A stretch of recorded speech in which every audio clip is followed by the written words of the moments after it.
Всем привет, с вами Татьяна Смирнова, проект «Умное саморазвитие», и сегодня я хочу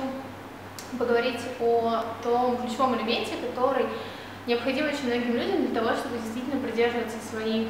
планов, принятых решений и делать то, что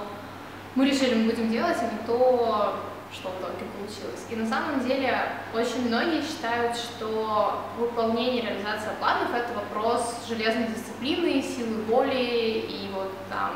взять все в кулак, собраться и пойти делать. Но на самом деле штука в том, что такой подход, он годится, когда ты уже точно знаешь, что делать, ты знаешь, что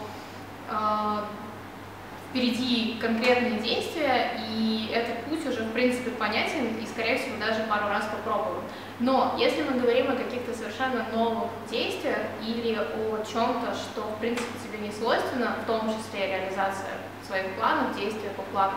то на одной железной дисциплине особо далеко не уедешь. И штука заключается в том, чтобы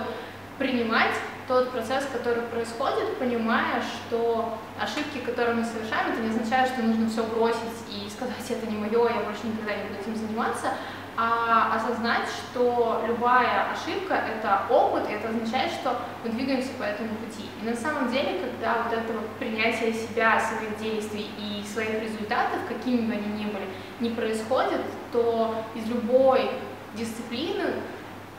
мы сваливаемся просто в срывы, в депрессию, в непонимание себя, в отрицательное, негативное отношение к тому, что мы делаем, и не получается на самом деле того результата, к которому мы стремимся. Поэтому смысл